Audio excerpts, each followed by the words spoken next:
Hello, you're hearing to Aspirant Voice. Today we are going to discuss about Lakshadweep Islands. This is because in the background we have the news about controversial bills in Lakshadweep. Usually Lakshadweep will not feature in the news in much of the times. So if it is coming to the news, you have to understand all about Lakshadweep because UPSC may ask question in 360 perspective from Lakshadweep. There is a scope for UPSC to ask in prelims or mains. So let's dive into the topic.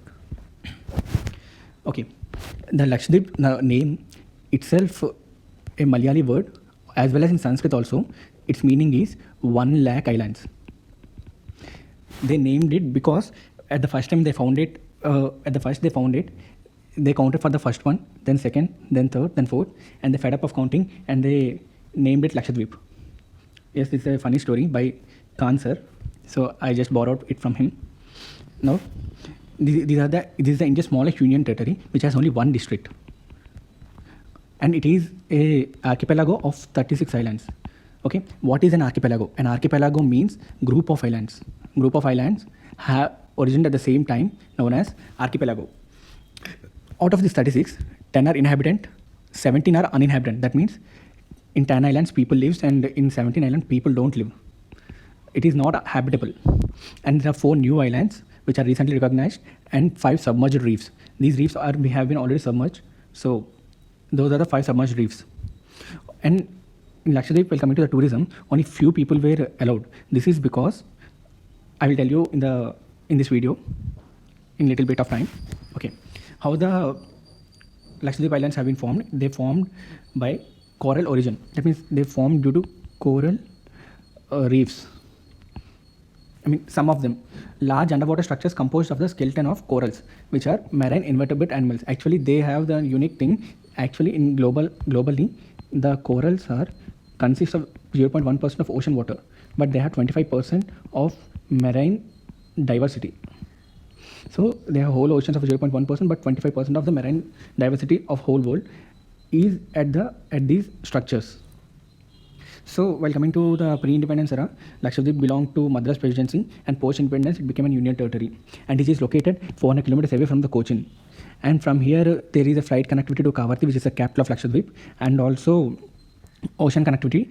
I mean ocean in the sense through ships to Kavaratti. And also there is a navy hub in Kavaratti, which will take care of naval goods and also give security to the naval ships. As this is a part of Arabian Sea, you can imagine at the very top of this, there is a country, Pakistan. And you all know about Pakistan. So the security is needed. So there is a navy force, and they are in proposals to make a full naval command, but it is still in proposals. Let's talk about demographics. To account 2011 census, it's 65,000, and currently it is estimated that 70,000 population is there in the Lakshadweep, and they mostly follow Kerala culture as they are very near to them, and they have sharing, I mean direct communication through flight and water to Kerala only. Then it is population is mostly Muslim population. 90% of them belongs to Sunni sect, and the language usual talking there Malayalam and Mahi. Mahi is only in Minicoy Island. The Minicoy Island is the guy far away from the family, so only in Minicoy. Actually, Minicoy has a roots connected to Maldives. That is, their population has a demography of Maldives, and there's a huge biodiversity in Lakshadweep. Well, you can see turtles, snails, octopus, tuna fish, which is a very important marine product for economy of Lakshadweep. So, okay, let's see how these islands, there are types of islands here formed. We'll understand this one especially in conceptual way because while coming to the corals, it is UPSC's favorite questions. So see, if there is an island, basically island is formed when volcanic eruptions are there. When volcanic eruptions are there, this land part used to be pushed up towards upside, and that's how the islands are formed. Later, on these islands, the corals are formed in the underwater region. Through the course of time, due to continuous waves and continuous erosion, the island used to lose its land. This is due to the erosion, and this process is called subsidence. So a subsidence is nothing but due to ocean force, due to water force, island get eroded. So that is called subsidence. Now later these islands get eroded in a phased manner, but first there is a slab of coral. When it comes down, other corals will be formed. When it forms an atoll. Still the corals are here, and finally atoll goes down, but corals are still occupied this area, and they form lagoons. Lagoons are basically these islands, usually in the ring shape if you see it from the bird view angle.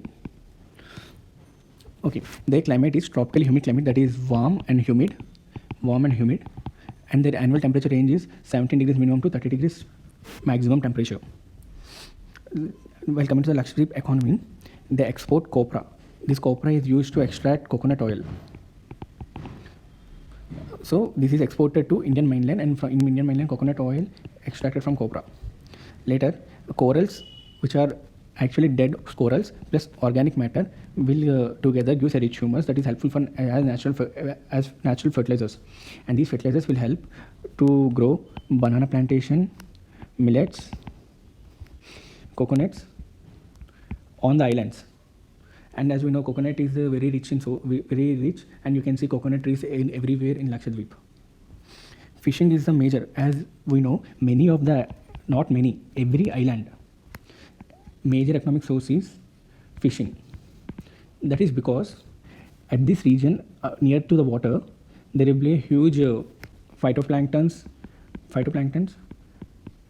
polyps are available.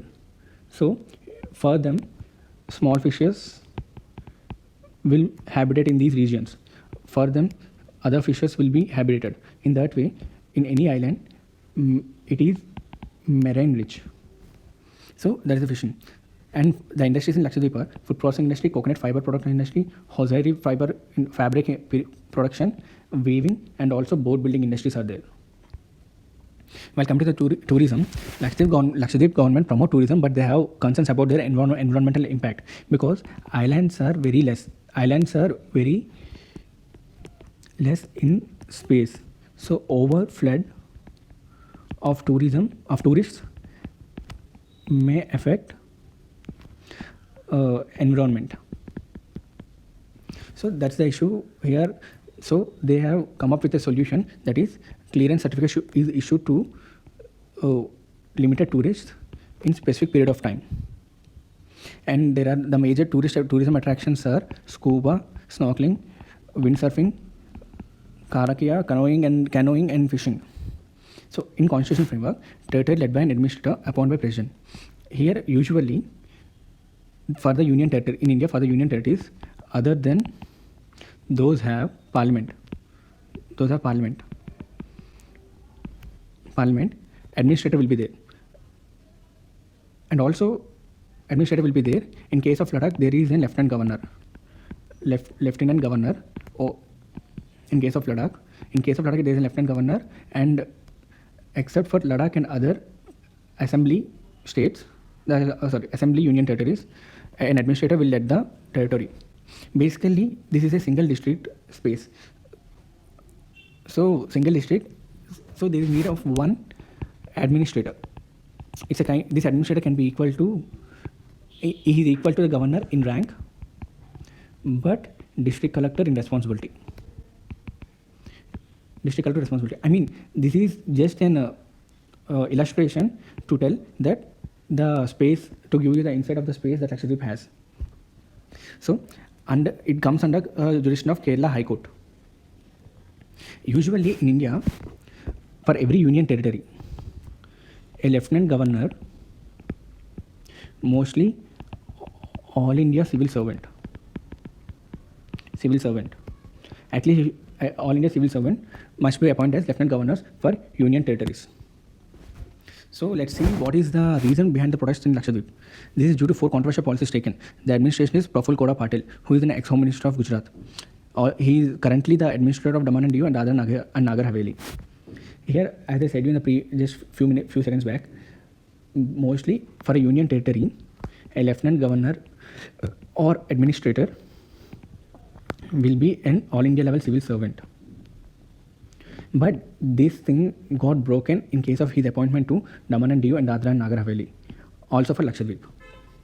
But that's in recent changes. There is no provision in the constitution to appoint only executives. There is no provision in the constitution, and the appointment is done by president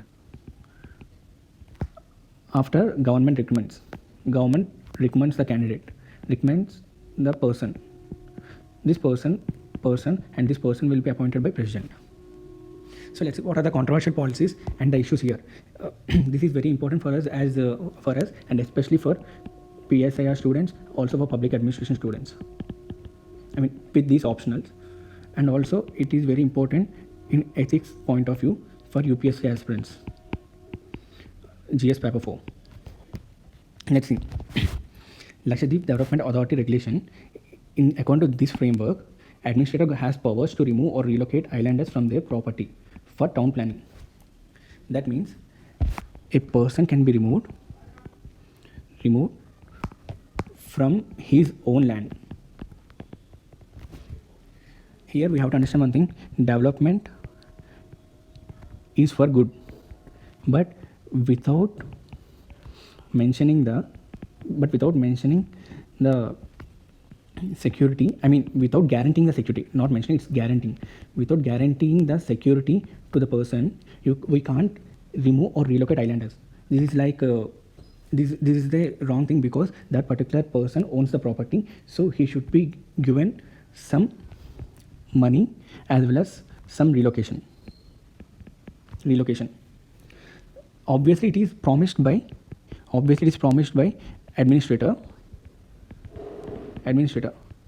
but the problem is this promise is just in words, whereas there is no mention of such promise in this regulation.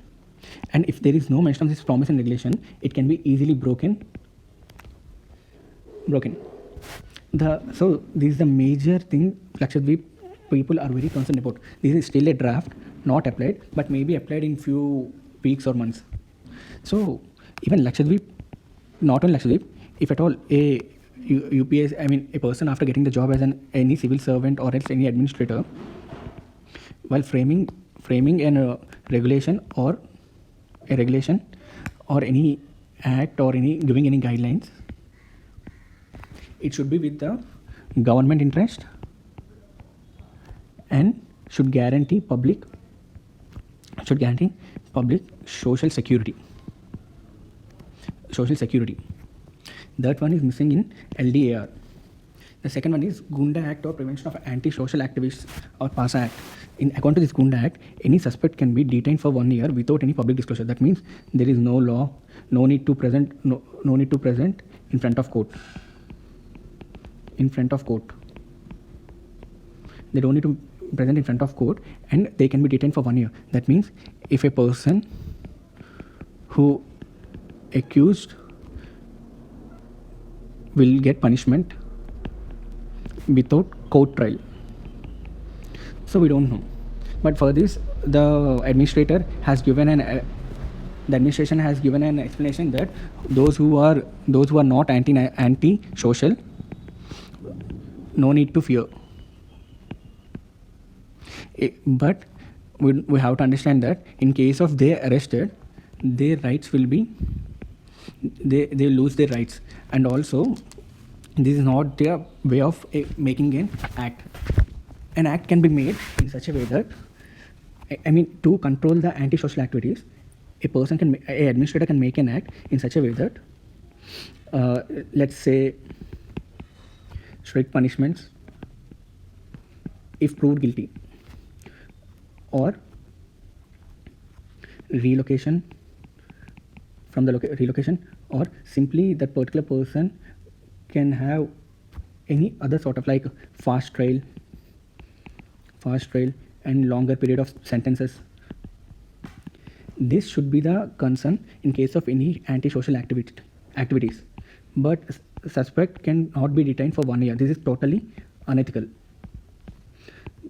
So this is the issue over there. When again the draft Panchayati notification. According to draft Panchayati notification, members are not eligible to participate in elections if they had more than 2 children. it's all of a sudden that most of the panchayat leaders will lose eligibility. Here we have to understand one thing. According in India, any law or after any law or regulation, there is a term called ex post facto. This is meant that if any law or regulation came into force, that will be applied from that very day. That means this law, this draft panchayat notification, if it's a regulation, it should be applied to the persons who are not married yet. According to ex post facto principle. Because already who are the members, they can't change the fact that they had more than 2 children. And changing this, a kind of suppression, a political suppression, or else you can say political advantage. So this also comes under unethical, and it is violating basic principle of law, which is ex post facto. Finally, beef ban or animal preservation regulation, if guilty proved, prison term 7 to 10 years, fine 1 to 5 lakhs. In case it is not, if in case they are not guilty but are a suspect, they are going to detain for 1 year. In either cases, this one fine. And according to this law, no beef consumption, transport should be done by Lakshadweep. Can imports be done?